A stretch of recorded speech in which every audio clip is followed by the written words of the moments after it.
Iniciamos já há alguns dias meditando em Filipenses, na carta do apóstolo São Paulo, à igreja que estava em Filipos, e já estamos há alguns domingos, né? Hoje estaremos nos atendo ao versículo, capítulo 1, do verso 9 até o verso 11. Mas queremos fazer assim uma recapitulação, só para saber onde estamos, né, situados no estudo de Filipenses.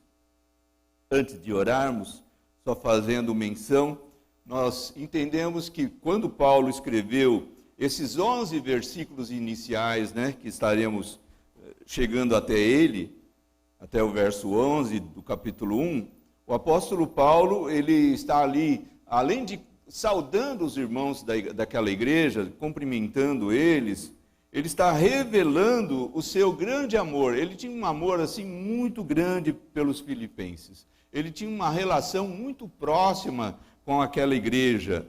E ele demonstra assim, ele revela nesses 11 versículos, ele revela o seu grande amor.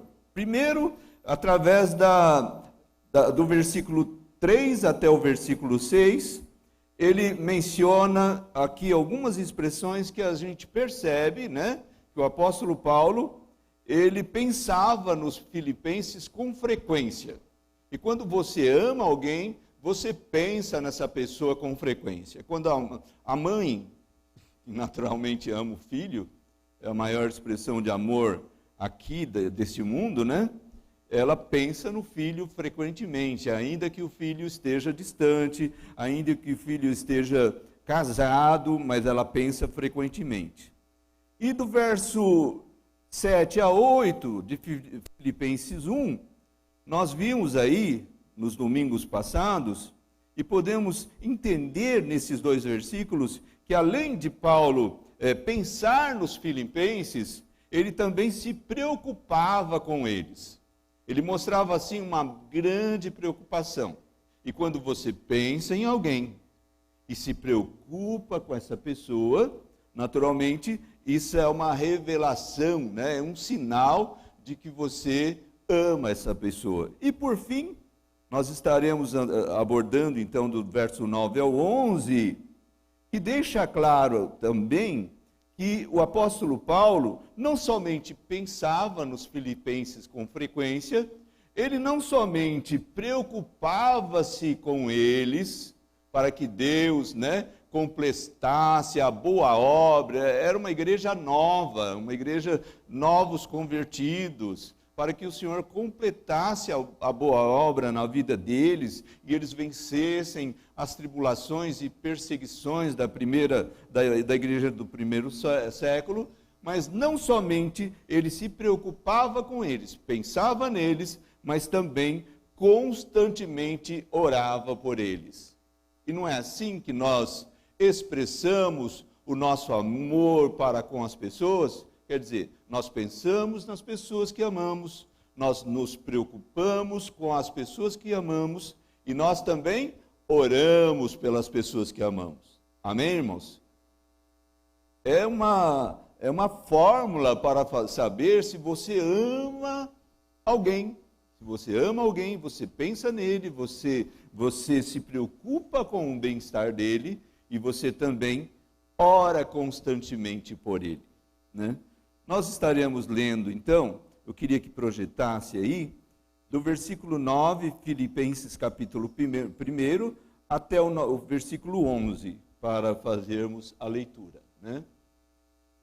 E esta é a minha oração, escreveu o apóstolo Paulo, que o amor de vocês aumente cada vez mais em conhecimento, em toda percepção, para discernirem o que é melhor, a fim de serem puros e irrepreensíveis até o dia de Cristo, cheios do fruto da justiça, fruto que vem por meio de Jesus Cristo, para a glória e louvor de Deus, o nosso Pai. Oremos. Senhor Deus e Pai, nós temos lido uma porção da tua palavra nesta manhã e nesses últimos domingos que temos meditado nessa carta que o apóstolo Paulo escreveu aos Filipenses, nós temos contado com a sua graça reveladora. O Senhor é quem pode iluminar as nossas mentes para que possamos compreender os mistérios da tua palavra. A tua palavra é selada, Senhor, e só o teu Espírito Santo é quem nos pode convencer da verdade do Evangelho. É Ele quem convence do pecado, da justiça e do juízo. E nesta manhã nós queremos te pedir que o Senhor nos faça entender os mistérios da tua palavra nessas expressões do apóstolo Paulo, escritas aos Filipenses. E para nós também no dia de hoje. Em nome de Jesus. Amém. Entrando propriamente em Filipenses, no texto bíblico de hoje, nós sabemos que Paulo estava ali orando pela igreja, orando pelos filipenses. Ao invés de orar por si próprio, ele já havia confessado nos versículos anteriores que ele tinha muitas saudades da igreja de Filipos, que ele desejava ir vê-los. Então, era um desejo forte de Paulo viajar para vê-los. E agora ele estava preso. E ele poderia ter orado por esse desejo, né? Senhor, faz cumprir esse desejo no meu coração, faz com que eu possa ir visitar os filipenses, né? A igreja que está em Filipos. Mas ao invés de orar pelo próprio desejo, ele orou, então, pelo crescimento espiritual daquela igreja. Isso nos ensina o quê? Que as nossas orações, elas não devem ter esse condão, esse caráter egoístico. As nossas orações, elas devem estar voltadas para quem amamos. Amém, irmãos? A pessoa que você ama. A sua oração não é vã no Senhor. Nós vimos exemplos mil, né? Jó, ele saiu do cativeiro dele, ele que passou tanta tribulação, ele que passou por reveses dessa vida, que sinceramente são, nos dias atuais, são incomparáveis ao que muitas pessoas enfrentam. Há pessoas que sofrem sim, e sofrem muito, mas sofrer como Jó é difícil, não conheci ninguém até hoje. E o cativeiro, o sofrimento de Jó, ele foi alterado, ele foi mudado, ele mudou Quando Jó orou pelos seus amigos, a Bíblia diz que o cativeiro dele mudou. Amém, irmãos? Então veja bem, Paulo aqui, ele não estava com... Ele poderia ter... É legítimo isso. Ele poderia orar por si, para que ele pudesse estar liberto daquelas correntes, daquelas grades da prisão, e ir visitar a igreja dos filipenses, os seus amigos, seus irmãos em Cristo. Porém, nesse tempo, ele estava então orando pela igreja, né? Uma oração altruística. E a primeira expressão que ele usa no verso 9, ele diz assim: esta é a minha oração. O que a gente percebe nisso? Paulo, ele não terceirizava as orações, né? As suas formas de expressar o amor dele para com as pessoas. A nossa vida espiritual, ela não pode... Terceirização é bom como ferramenta de gestão, lá no trabalho, até na igreja, né? Para o administrador da igreja. Mas no que respeita à vida espiritual de alguém, você não pode terceirizar. Você não pode viver somente das orações de alguém. É importante a oração da sua mamãe em seu favor. Eu sei que muitos são sustentados pela oração da mãe, pela oração do pai. Eu sei que o pastor André tem sido muito abençoado em sua vida pelas orações desse casal abençoado que está aqui, né? A mamãe e o papai do pastor André. E se ele dissesse amém, eu concordaria também, porque é isso aí que Deus tem feito na minha vida, na sua vida, é isso aí, eu tenho certeza que ele está dizendo amém, porque é isso aí que Deus tem feito muitas vezes de joelhos, esse casal intercedendo pela vida do pastor André, pessoas intercedendo pela minha vida, pessoas intercedendo pela sua vida. Contudo, a oração, ela não pode ser terceirizada. Por exemplo, nós precisamos orar, sim ou não? Orai sem cessar. Orai sem cessar. Nós precisamos orar. Quando a gente convida alguém para um momento de oração, por exemplo, um culto de oração às quartas-feiras, nós temos toda quarta-feira o culto de oração, que está sendo até pelo Google Meet, online, nessa forma moderna, nesse novo modelo da igreja tocar as suas atividades, nós temos os cultos de oração. Porém, um número X de pessoas, graças a Deus, um número para o tamanho da igreja, um número considerável. Contudo, é uma oportunidade de você estar ali, exercendo também a sua fé, buscando ao Senhor em oração. Porque você depende sim da oração dos irmãos, mas você não pode terceirizar a sua necessidade de você orar. Paulo ele foi bem claro em dizer, esta é a minha oração. Amém, irmãos? Então, ele orava pelos filipenses. Aqui, há alguns estudiosos da Bíblia interpretam que Paulo, muitas vezes, ele contava com algum escriba, contava com alguém, talvez com Timóteo, para escrever as cartas, né? Mas ele que ditava as cartas, ele é quem orava, ele é quem exercia essas ferramentas da fé que nós precisamos para vencer no dia mau.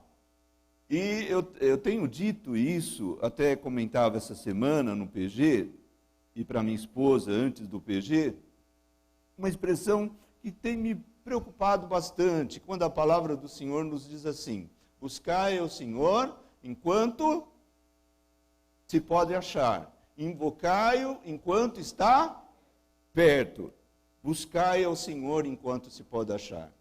Alguns interpretam, né, haverá um tempo após o arrebatamento da igreja, em que alguém vai buscar ao Senhor e não vai encontrá-lo mais, porque ele não estará mais à disposição, a Bíblia já não terá mais sentido de ser lida, não haverá mais interpretação das Escrituras. Mas olha, será que é só dessa forma que se interpreta o buscar ao Senhor enquanto se pode achar?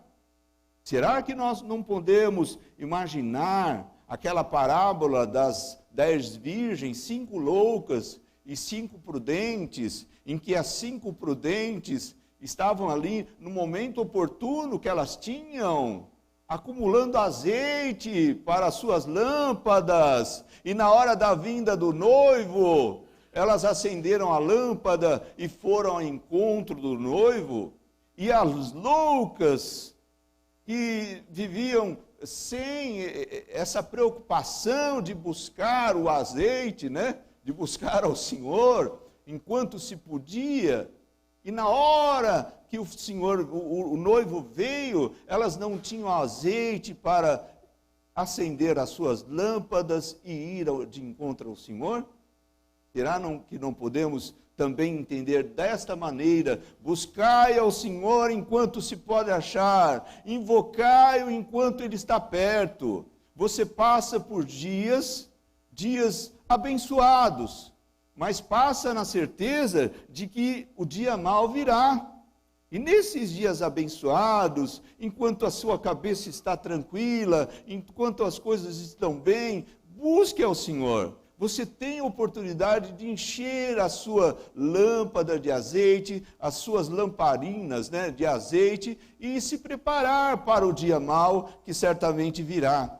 Porque Jesus nos alertou que nós passaremos por aflições. As aflições nesse mundo, nessa terra, nesse tempo, elas são realidade para as nossas vidas. Amém, irmãos? Então, enquanto podemos, busque ao Senhor, enquanto se pode achar. Porque buscando ao Senhor, no PG, nos estudos bíblicos, nos cultos de oração, é que você se prepara para estar resistindo no dia mau, né? E observando aqui a estrutura da oração, esses 3 versículos que nós estamos abordando, né?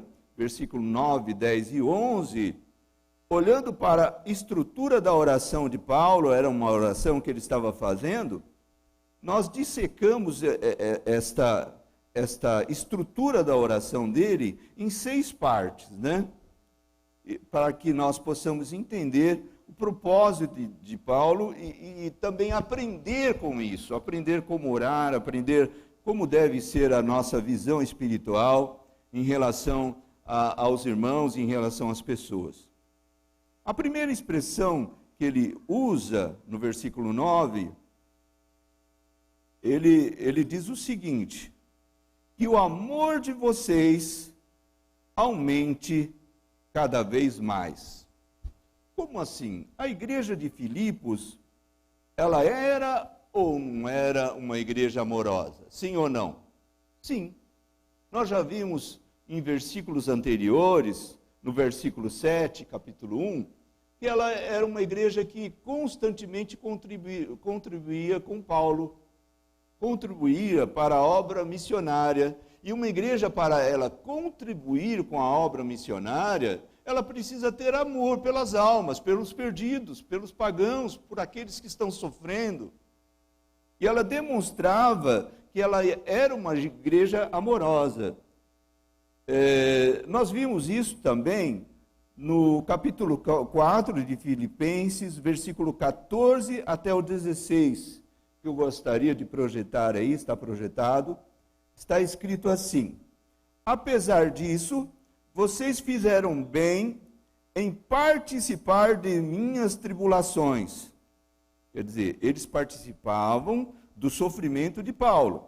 Isso demonstrando que eles já eram uma igreja amorosa. Como vocês sabem, Filipenses, nos seus primeiros dias no Evangelho, quer dizer, era uma igreja nova, eram novos convertidos. Quando parti da Macedônia, nenhuma igreja partilhou comigo no que se refere a dar ou receber, exceto vocês. Quer dizer, existiam outras igrejas, mas aquela igreja de novos convertidos é que expressou o amor que eles tinham, eles eram amorosos e participaram das tribulações de Paulo, orando e contribuindo. Pois estando eu em Tessalônica, vocês me mandaram ajuda, não apenas uma vez, mas 2, quando tive necessidade. Paulo, um missionário, né, com necessidade, e a igreja não se furtou. Não sei os recursos que ela tinha, mas ela não se furtou em se preocupar, em partilhar, em participar das tribulações do apóstolo, e também por 2 vezes em contribuir, mandar ajuda financeira para suprir a necessidade do apóstolo Paulo. Então ela era ou não era uma igreja amorosa? Era uma igreja amorosa, não tem dúvidas. Está aí as provas disso. Porém, o que Paulo disse aqui, que o amor de vocês aumente cada vez mais. Quer dizer, em outras palavras, esse amor da igreja deveria ser aperfeiçoado, né? o alvo do cristão, ele não deve ser a estagnação, mas sim o crescimento. A palavra do Senhor nos diz que a vida do justo, do cristão, ela é como a aurora, como o amanhecer. O dia não clareia num ímpeto, numa fração de segundos. A madrugada vai descendo e aí o sol não surge de ímpeto, ele vai clareando. A vereda do justo é como uma aurora que vai clareando, clareando, até se tornar dia perfeito. A vida espiritual de alguém, a sua vida espiritual, ela não pode estar estagnada. Ela deve ser um constante crescendo, né? E o apóstolo desejava isso, que o amor deles aumentassem. Eles que eram amorosos, esse amor fosse acrescentado, fosse acrescido, crescesse, né? E não ficasse estagnado. Paulo, ele era exemplo disso. Ele ensinava para a igreja aquilo que ele mesmo aplicava em sua vida. E ele falou aqui em Filipenses capítulo 3, verso 12 a 14, nós vemos que ele era exemplo dessa vida não estagnada, dessa vida constantemente na busca da perfeição em Cristo Jesus, né? Ele escreveu no versículo 12 a 14 de Filipenses 3, não que eu já tenha obtido tudo isso, ou tenha sido aperfeiçoado, mas prossigo, continuo caminhando, prossigo para alcançá-lo, pois para isso também fui alcançado por Cristo Jesus. Irmãos, não penso que eu mesmo já o tenha alcançado, quer dizer, que eu já alcancei a perfeição, né? Mas uma coisa faço, esquecendo-me das coisas que ficaram para trás e avançando para as que estão diante de mim, prossigo para o alvo, continuo crescendo, continuo prosseguindo, a fim de ganhar o prêmio do chamado celestial de Deus em Cristo Jesus. Glória a Deus. Então nós não podemos ficar num saudosismo do passado, né? Na nossa vida espiritual, relatando, olha, eu fazia isso, eu fazia aquilo, como existe o risco de cairmos nisso. Eu devo vigiar, nós devemos vigiar, para não estarmos estagnados, só fazendo menção de coisas do passado, que ocorreram no passado. Porque a vida cristã é um eterno caminhar, é um eterno crescendo. A igreja era assim amorosa, mas Paulo orava para que o Senhor Deus aumentasse na vida deles, aperfeiçoasse esse amor na vida dos filipenses. Agora, a segunda expressão do versículo 9, ele complementa que o amor de vocês aumente cada vez mais, em conhecimento e em toda percepção. Percepção, entenda-se aí, discernimento. Algumas Bíblias trazem percepção, eu estou na tradução NVI, outras trazem discernimento. Quer dizer, que o amor de vocês aumente, quer dizer, seja acrescentado ao amor de vocês o conhecimento e a percepção. É como se o amor fosse a commodity, né? E o valor agregado aí fosse o conhecimento e a percepção. Quer dizer, o amor sozinho, sem acrescentar-se o conhecimento e a percepção, ele gera muitos problemas. Como assim? Como gera muitos problemas? Eu estava lendo sobre um autor Gary Chapman, ele escreveu sobre as 5 linguagens do amor. Um livrinho fino, dá para ler facilmente, em poucos dias. E ele escreveu sobre como expressar um compromisso de amor ao seu companheiro, à sua companheira, ao seu cônjuge, ao seu namorado, né? Ao seu companheiro. Como expressar e receber manifestações de amor. E ele abordava 5 formas, 5 linguagens de manifestação do amor, porque o amor é um sentimento, e um sentimento ele é abstrato. Você só sabe se a pessoa tem amor quando ele manifesta através de ações, sim ou não? A pessoa dizer que ama não resolve nada, ele tem que manifestar esse amor. E ele manifesta de alguma maneira. E esse autor, ele aborda então essas maneiras que as pessoas elas têm de receber e manifestar o amor. Por exemplo, ele chama nessas 5 maneiras, a primeira seria tempo de qualidade. Por exemplo, você marido, você esposa, quer expressar o seu amor para com o seu cônjuge, né? E a maneira como o seu cônjuge, ele percebe amor, ele se sente amado, é recebendo tempo de qualidade. Tempo de qualidade quer dizer, é você dando atenção para ele.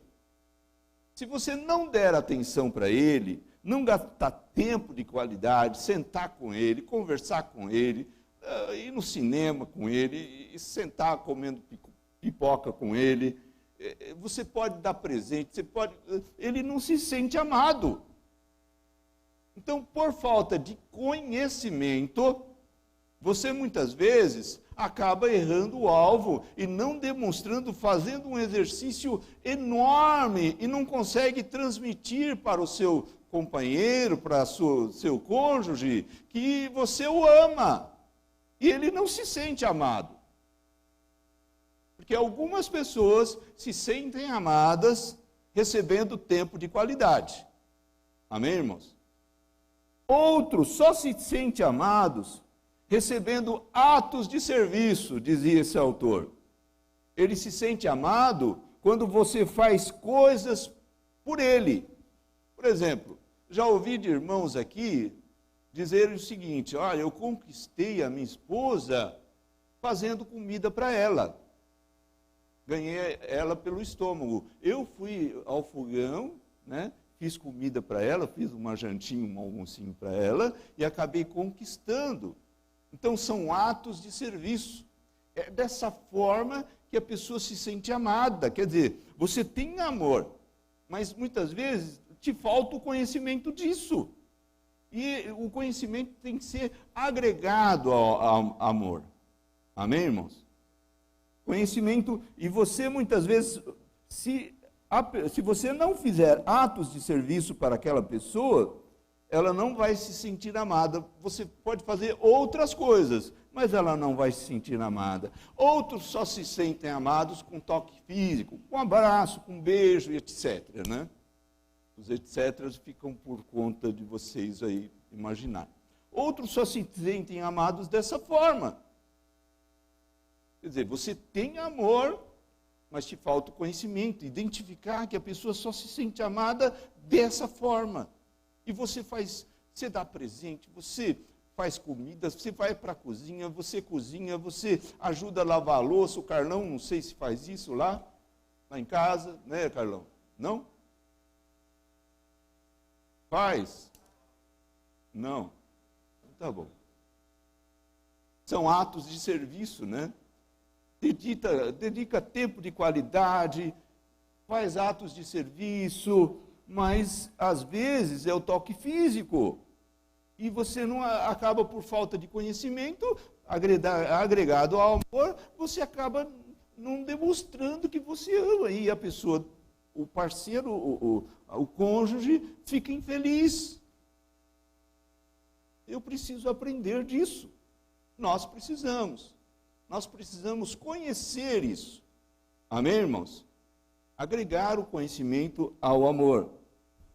E outros, segundo esse autor, se sentem amados através de palavras de afirmação. Que é isso? Palavras encorajadoras, gentis, declarações de amor. Oh, meu amor, vai firme lá no seu serviço. Enfim, palavras de encorajamento, palavras, declarações de amor. E outros se sentem amados também ganhando presentes, sendo lembrados por meio de presentes. Quer dizer, se você não der flores, a pessoa não se sente amada. Se você não der presente no dia do aniversário, a pessoa não se sente amada. Ele se sente amado se você presenteá-lo. E segundo esse autor, claro, essas são as 5 linguagens do amor, fazendo um recorte, né? Um recorte aí para o relacionamento de casais, as 5 linguagens, a maneira de como você pode expressar para o seu cônjuge que você o ama. E para isso você precisa de conhecimento, você precisa detectar, porque senão você se mata e não consegue expressar. Você quer expressar que você ama e você não consegue expressar.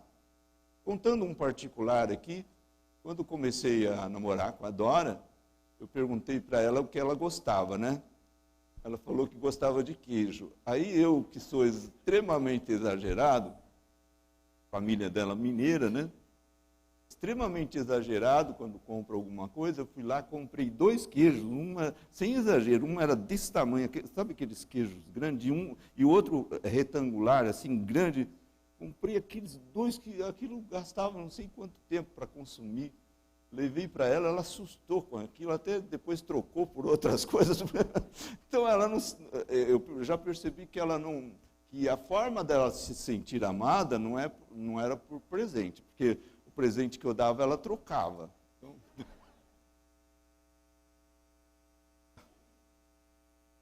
Então você precisa conhecer. Amém, irmãos?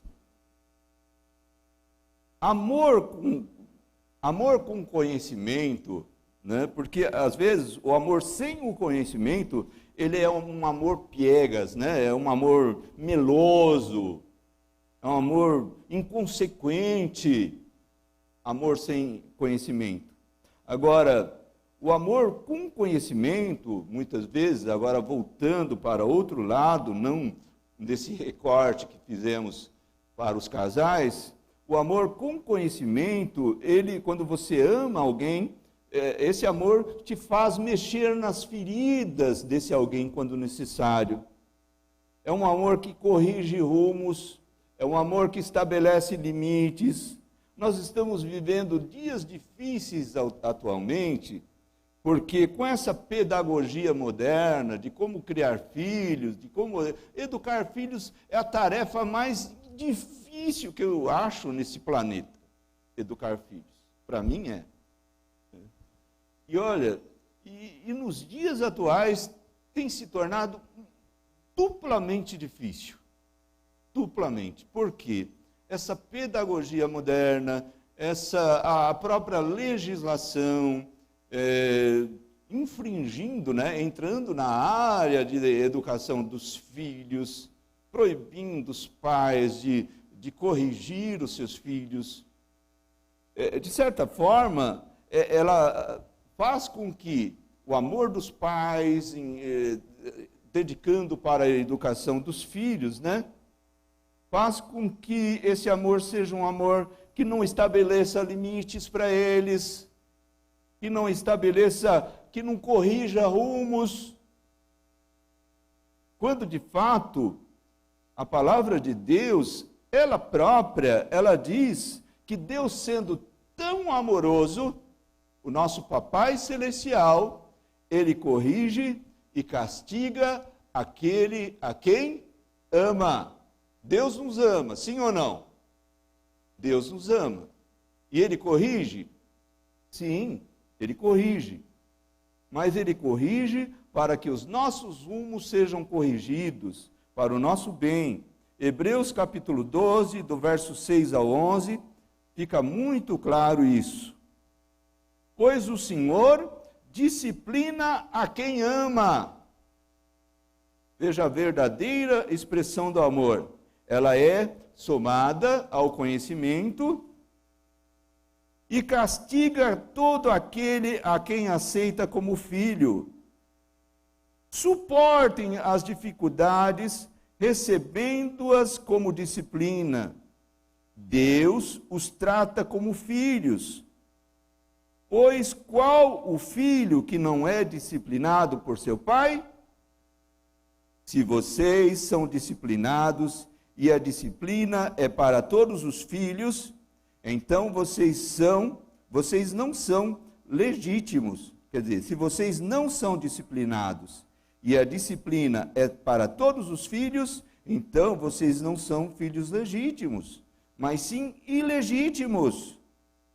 Além disso, tinham os pais humanos que nos disciplinavam e nós os respeitávamos. Quanto mais devemos submetermos ao Pai dos Espíritos para assim vivermos. Nossos pais nos disciplinavam por curto período, segundo lhes parecia melhor. Mas Deus nos disciplina para o nosso bem, para que participemos da sua santidade. Então, se alguém pergunta por que Deus corrige, Deus que é um Deus tão amoroso, por que Ele corrige e castiga? Para que nós participemos da sua santidade. Nenhuma disciplina parece ser motivo de alegria no momento, mas sim de tristeza. Mais tarde, porém, produz fruto de justiça e paz para aqueles que por ela foram exercitados. Você, como mãe amorosa, como pai amoroso, você pode usar a varinha da correção para o seu filho quando pequeno, né? Você pode, você deve. A palavra de Deus, ainda que você, como mãe amorosa, tem essa possibilidade de, na hora da necessidade, usar lá a varinha da correção.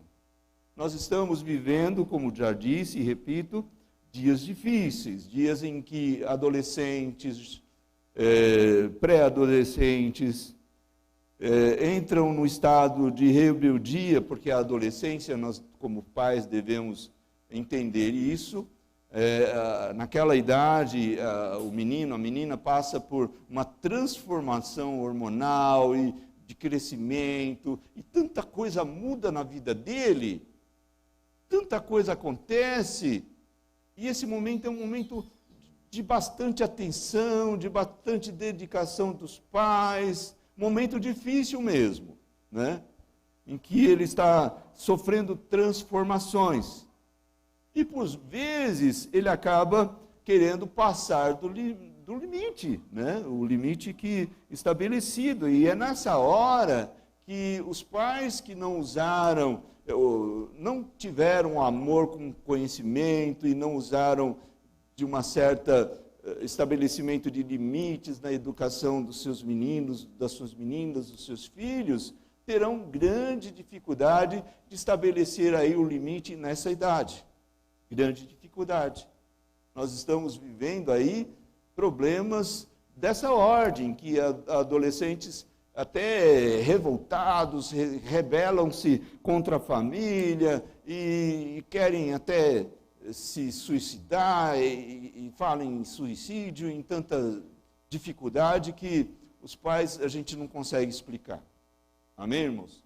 Então, a pedagogia moderna, né, a forma de ensinar os filhos sem um amor melado, um amor piegas, um amor sem conhecimento, um amor sem agregar-se esses valores ao amor, dá nisso. E aquele que ama, nós entendemos aqui pela palavra de Deus, ele corrige rumos, ele estabelece limites, ele participa da educação de forma também corretiva, para que no futuro esse filho, essa filha tenha êxito e seja abençoado. A palavra de Deus aí, nós lemos também, não agregar-se somente o conhecimento, mas agregar-se também o discernimento, quer dizer, a percepção.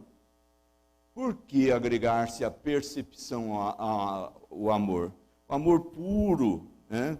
Ele tem que receber o conhecimento e a percepção, o discernimento, tem que ser agregado ao amor. Porque existem aproveitadores nesse mundo.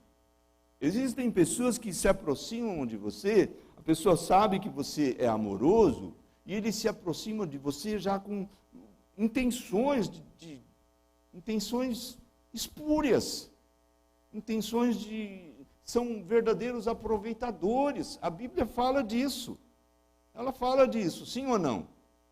E se você não tiver essa capacidade de discernimento, a percepção agregada ao amor, pelo amor, você vai fazer coisas que não deveria fazer.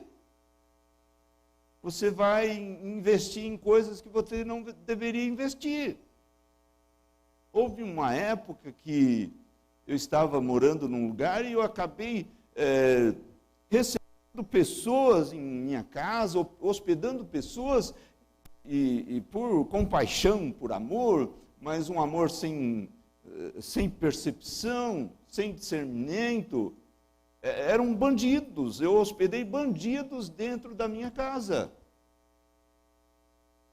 E por amor, mas é o que Paulo queria que acontecesse na vida dos filipenses, que eles aumentassem em amor, né, acrescentassem no amor a percepção, o discernimento e o conhecimento. Porque senão, esse amor sem discernimento, sem o conhecimento, ele gera muitos problemas para você mesmo. Amém, irmãos? Agora, claro, mas para que tudo isso? Para que, no próximo versículo, Paulo, ele deixa claro aí que orava pelos filipenses para que eles acrescentassem ao amor o conhecimento e a percepção, para que aproveis as coisas excelentes. Quer dizer, existe um encadeamento lógico aí. Existe um caminho, um fluxograma traçado. Olha, cresçam nisso. Para quê? Para que vocês aprovem as coisas excelentes. Para que vocês precisam crescer no amor com conhecimento e discernimento, para aprovar o bem e reprovar o mal. Senão vocês não conseguem aprovar o bem. A ideia aqui é bem essa. É crescer no amor, né? Agregar-se esses valores ao amor, para que vocês aprendam a aprovar o que é bom e rejeitar aquilo que não presta. É a ideia de aprovar mesmo. E é aquela ideia de você separar o que é errado, o que não presta, daquilo que presta, e ficar com aquilo que presta. É igual a pessoa que trabalha no caixa do banco lá, você dá algumas notas, algumas cédulas para ele está treinado em testar aquilo. Ele é treinado, muitas vezes, até na mão dele, ele já está treinado em testar para ver se aquelas cédulas, elas são ou não verdadeiras, ou se elas são falsificadas. E se elas são falsificadas, ele retira do mercado aquilo e deixa só as que são legítimas. Então, é essa ideia que Paulo está dizendo. Ele está dizendo, cresçam nisso para que vocês aprendam. Aprendam, então, a aprovar aquilo que é bom e a rejeitar aquilo que não presta, aquilo que é ruim.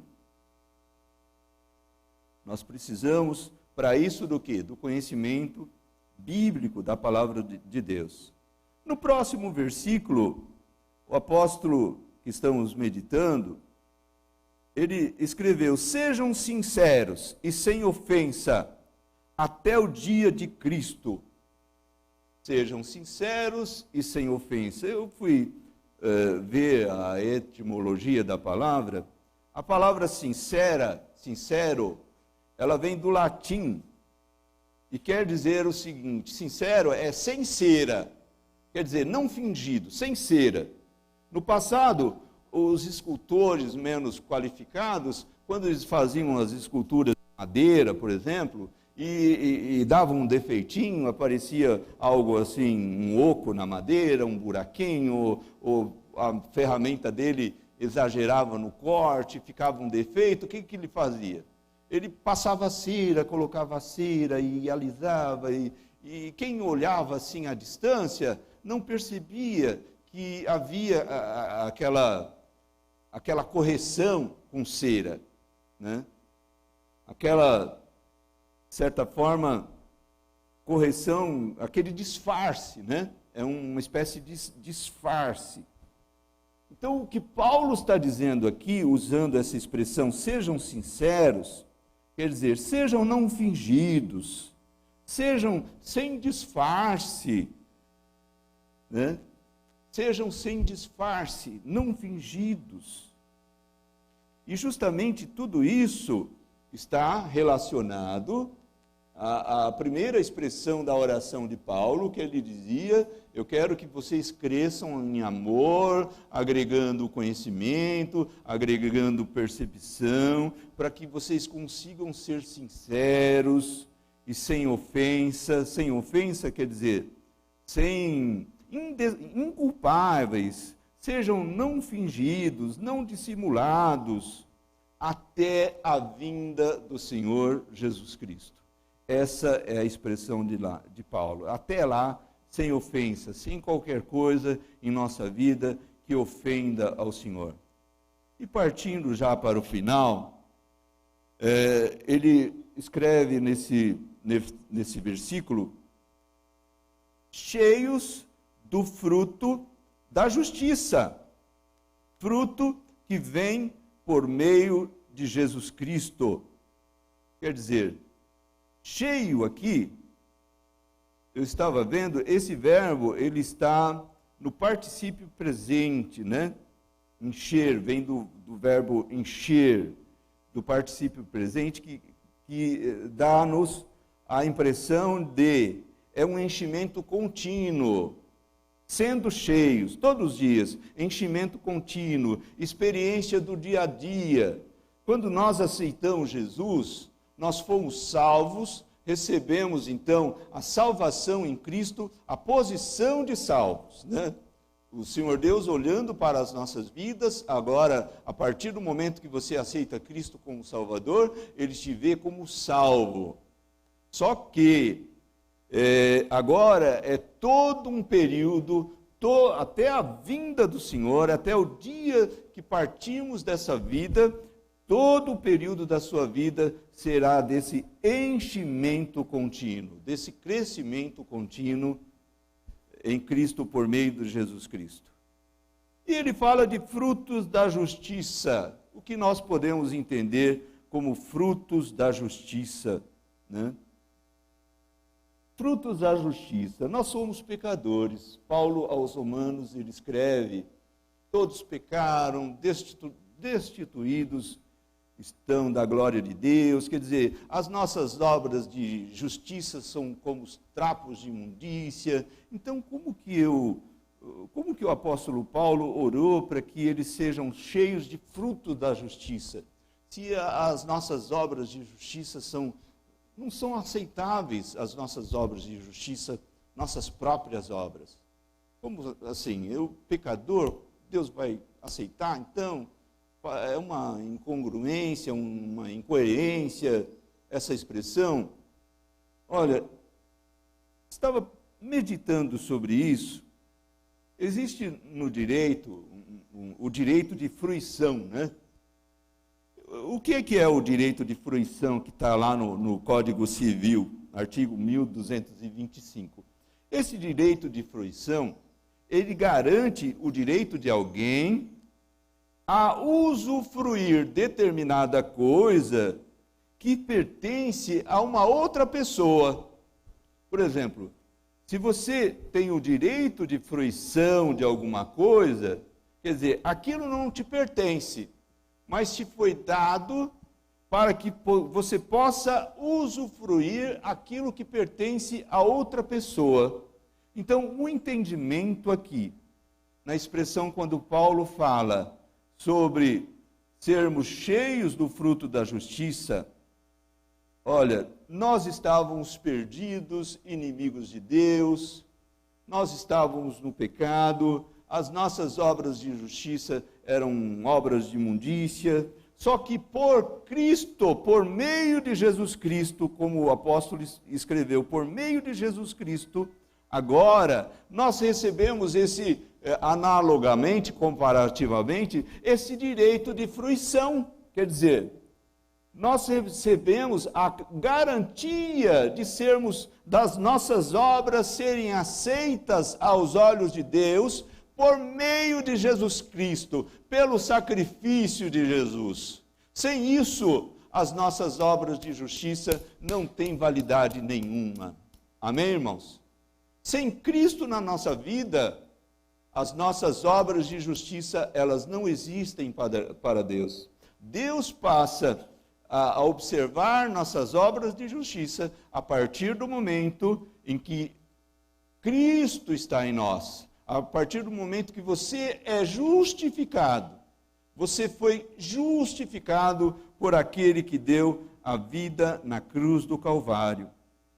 Nós temos aí, em 2 Pedro, capítulo 1, verso 4, o apóstolo Pedro, ele fala um pouco sobre isso, né?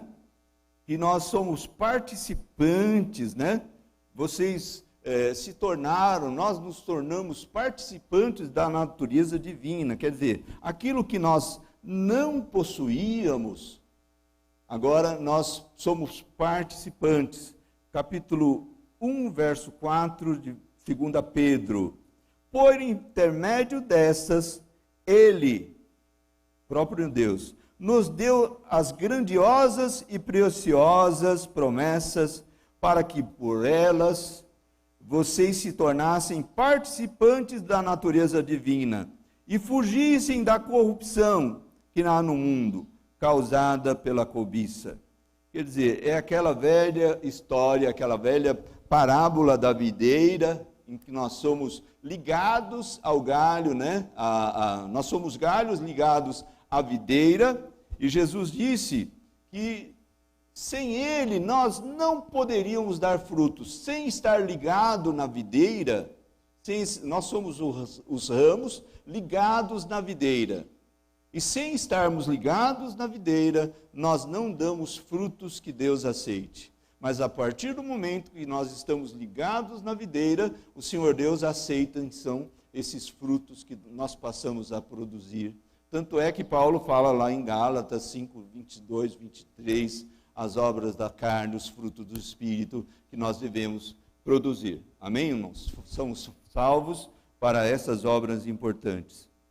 E a última expressão que o apóstolo utilizou aí, então, no versículo 11, de capítulo 1 de Filipenses, fala glória e louvor de Deus. Quer dizer, por meio das vidas de seus filhos, Deus é louvado. Por meio de uma vida reta, uma vida na presença do Senhor, o nome do Senhor é glorificado. E a oração de Paulo, né, pelos filipenses, pela igreja amorosa, virtuosa, que estava em Filipos, ele desejava, expressa aqui o desejo para que essas virtudes estivessem na vida dele.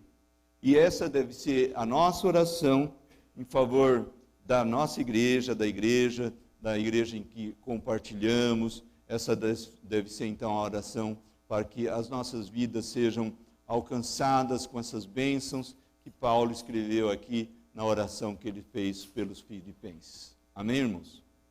Nós podemos orar então. Queria convidar aqui o pessoal do louvor, alguém que pelo menos ao teclado pudesse estar aqui. Vamos pedir a Deus que esse crescimento em amor esteja de fato em nossos corações, que o Senhor possa nos aperfeiçoar no amor. E não é para jactar-se, né? Não é para jactância, mas é para louvor e a glória do Senhor. É para louvor e a glória do Deus que nós servimos, né? Vamos orar então. Senhor Deus e Pai, nós estamos na Tua presença novamente. Estamos aqui, Senhor, agradecidos porque o Senhor é bom e a Tua misericórdia dura para sempre. Porque o Senhor não nos criou e nos colocou nesse mundo aqui sem estar nos assistindo, Senhor. O Senhor, através da sua bondade, através da sua misericórdia, o Senhor se preocupa conosco. E pelos méritos de Cristo, não pelos nossos méritos. E pelo que o Senhor Jesus fez na cruz do Calvário, dando a sua vida em favor das nossas vidas, fazendo com que a justiça de Cristo caísse sobre nós, fazendo com que, a partir de então, o Senhor nos olhasse através de Jesus e enxergasse em nossas vidas a justiça de Cristo. Que as nossas vidas sejam, então, agraciadas, Senhor, que nós sejamos abençoados nesse sentido, possamos aprender, Senhor, a como amar as pessoas, aprender a como perceber as situações em nosso entorno e possamos então produzir esses frutos que são para glória e louvor do Seu nome, esses frutos que realmente glorifiquem o Seu nome, que não sejam frutos para nos orgulharmos disso, porque isso o Senhor não aceita, mas que sejam frutos para dar glórias ao Seu nome eterno. Que o Senhor nos abençoe neste dia, Senhor, e a Tua palavra esteja em nosso coração para não pecarmos contra Ti. Te louvamos, Te bendizemos, em nome de Jesus. Amém.